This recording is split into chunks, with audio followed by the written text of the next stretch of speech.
Terima kasih. Korban banjir bandang di Kecamatan Koto Tangah, Kota Padang, Provinsi Sumatera Barat bertambah menjadi 4 orang. Semua korban berhasil dievakuasi dan dibawa ke Rumah Sakit Bayangkara Padang. Tim SAR gabungan berhasil menemukan 4 korban terjangan air bah di Lubuk Minturun, Kecamatan Koto Tangah, Kota Padang. Tim SAR gabungan masih melakukan penyisiran di beberapa kawasan. Polisi juga mengimbau kepada warga yang merasa kehilangan sanak saudaranya untuk dapat mendatangi Rumah Sakit Bayangkara Padang, mempermudah proses identifikasi korban. Selain di Kecamatan Koto Tangah, hujan deras yang melanda Kota Padang dilaporkan menyebabkan banjir di kecamatan lainnya yakni di Nanggalo dan Kecamatan Pauh.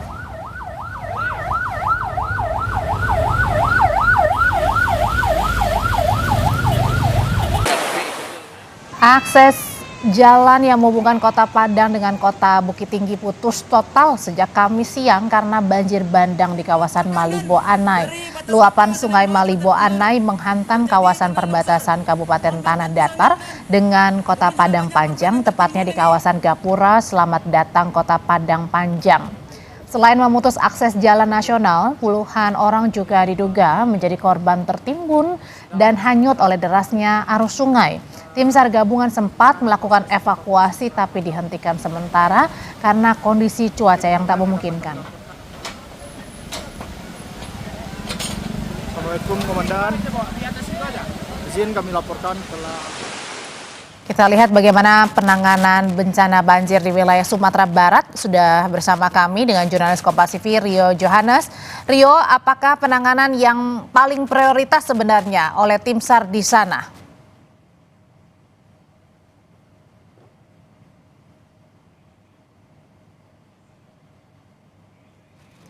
Ya, Rio, masih di mute suaranya, boleh dinyalakan?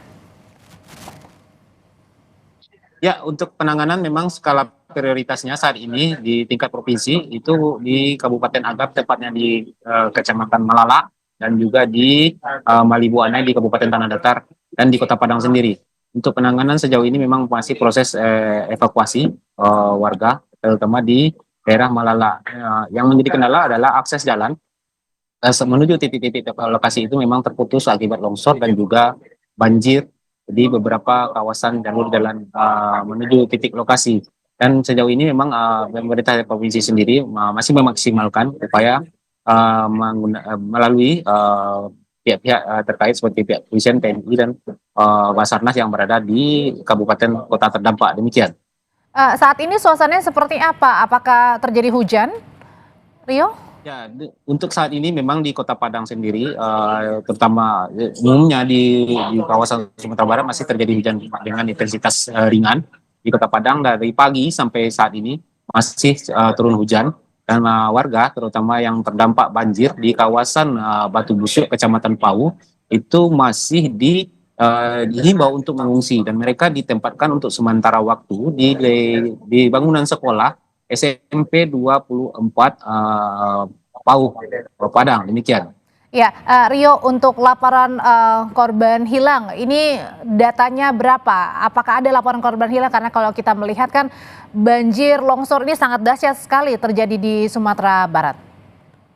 Ya, untuk laporan sejauh ini, BPBD Provinsi Sumatera Barat sendiri memang masih melakukan pendataan. Hal ini memang terkendala karena komunikasi antara pemerintah provinsi dengan pemerintah daerah, terutama di kawasan yang terdampak itu masih sulit karena jaringan dan beberapa aliran listrik di sana juga terputus. Dan untuk ini memang pemerintah provinsi menyatakan bahwasannya hingga Kamis siang itu terdata ada 9 orang korban jiwa, dengan rincian 1 orang di Kabupaten Pasaman Barat, 3 orang di Kabupaten Agam, tepatnya di daerah Malala yang terjadi banjir bandang, dan 5 orang itu di Kota Padang. Dan juru bicara BPBD Provinsi Sumatera Barat, Ilham Wahab, menjelaskan bahwasannya masih ada kemungkinan besar adanya kemungkinan penambahan korban, karena sejauh ini tim SAR masih melakukan pencarian dan masih ada laporan dugaan adanya orang hilang. Demikian. Iya, ada laporan 9 orang meninggal dunia akibat banjir dan juga longsor di Sumatera Barat, dan laporan untuk orang hilang masih terus diperbaharui. Terima kasih laporannya jurnalis Kompas TV Rio Johannes.